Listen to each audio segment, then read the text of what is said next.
guys, welcome back to the JPM Performance channel. Once again, it is finally race week for our first SCCA race. So we're going to be leaving in the morning, which is actually Thursday the 21st. So we are recording here on Wednesday the 20th. So you guys will see this tomorrow, and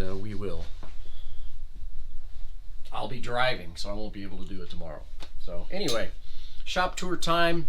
Weather's starting to get nice. Super excited about going racing. Got some fun stuff to talk about today. So step one, what do we have on the bench?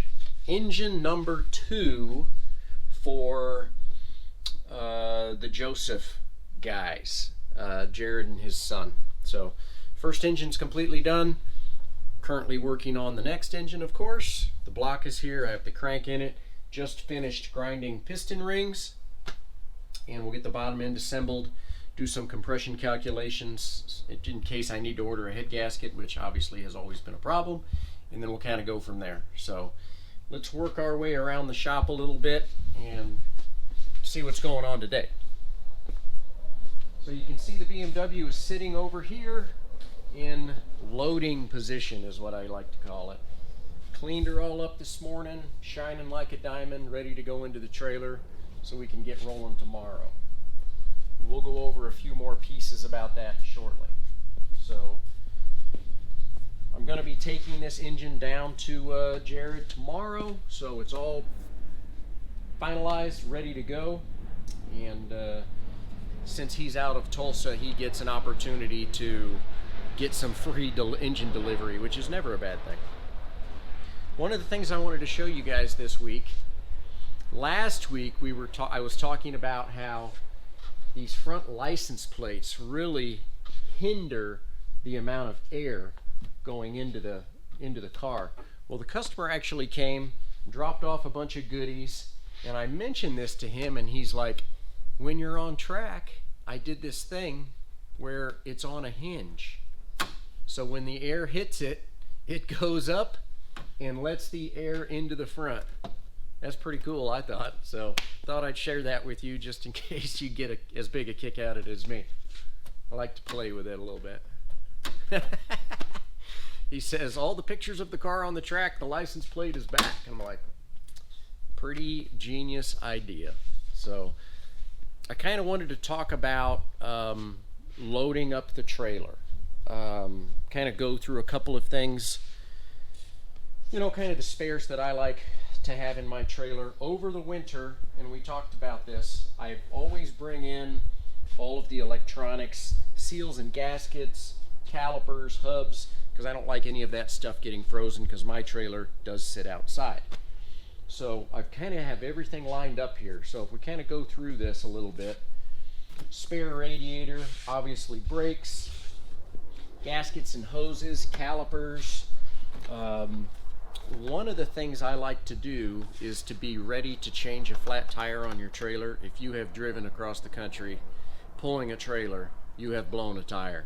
So I get my little DeWalt set up. I've got my battery charging, and I'll have this right inside the door in case I need it.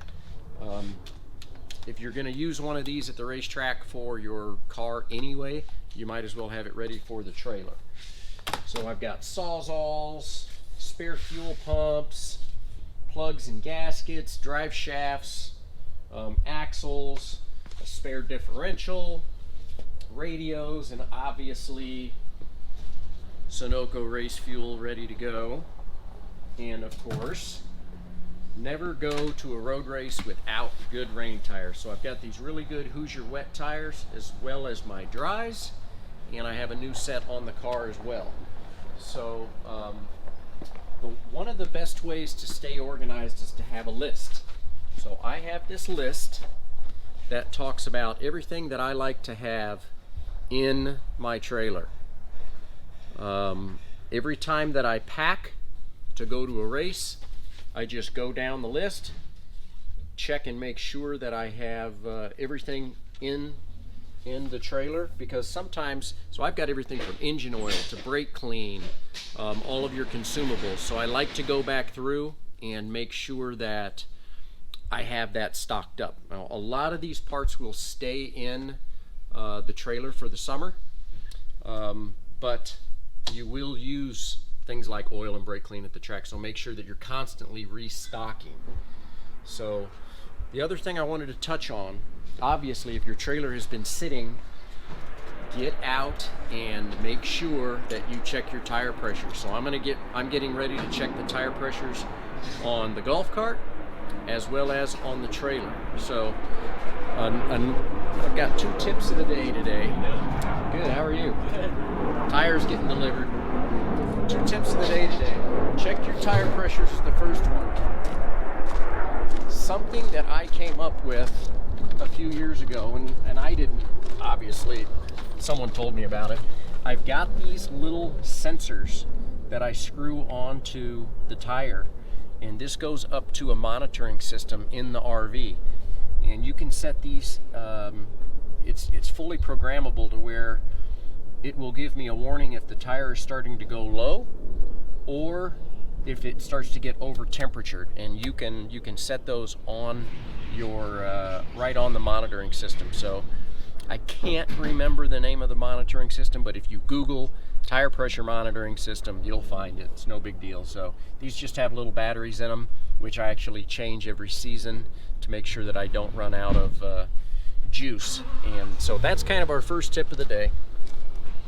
I was getting ready to load up, and I noticed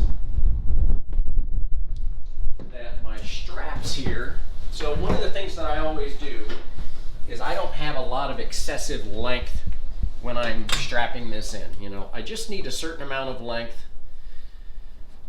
without this being an extra 20 feet long, which is kind of useless. So you can see this is getting all frayed on me, and I would have thought that I'd have done this when I initially put this in. So when you cut these straps, you're going to have a fray mark.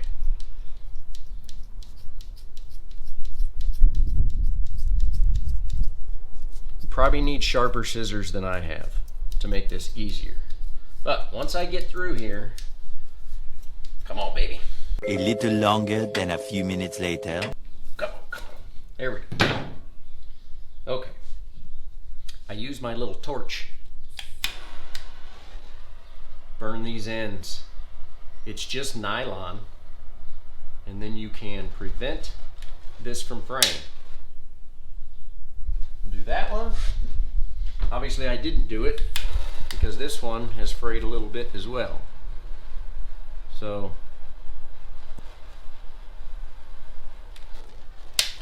tip of the day, if you cut your straps like I do, it fits perfect. You don't have to worry about them fraying.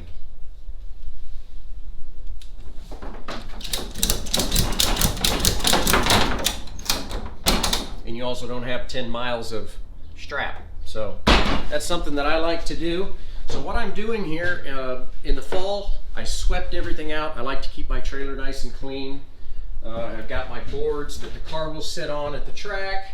Obviously have my canopy poles up in these big PVC containers. I have a shop vac, all of my straps that I use on the car. Something that I really find to be super useful at the track is a bottle of nitrogen. Some people like to put nitrogen in their tires.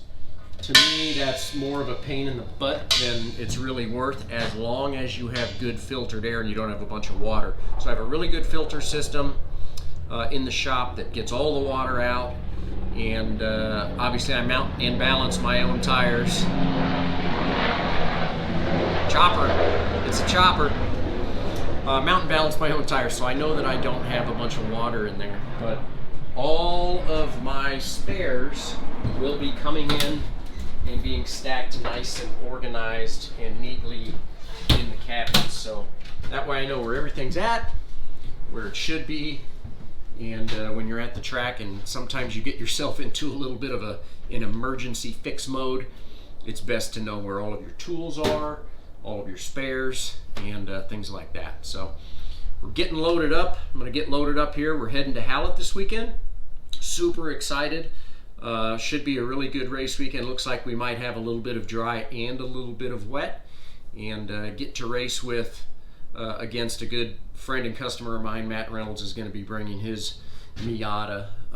By the way, his Miata, which is pretty much the winningest e-production Miata in history, is for sale. So if you're interested in a killer e-production Miata, check out the results from this weekend. I expect at a short little track like Hallett, it's going to be pretty hard for me to top him. But really looking forward to it. Going to be heading down there tomorrow. That's why we're doing this one day early. And had a great time at the Ozarks 2 weeks ago. If you haven't seen it yet, the Ozark video that I did is down in the videos. It's super easy to find on the channel. So check that out. Had a really good time, and I've got a bunch of tips and tricks, as well as a pretty cool in-car video that I got to do driving my dad's MGA, his vintage car. If you've been around road racing for any amount of time at all, you know that car. He's ran it for a long time. So hope you guys have had a great week, and there's another chopper coming by.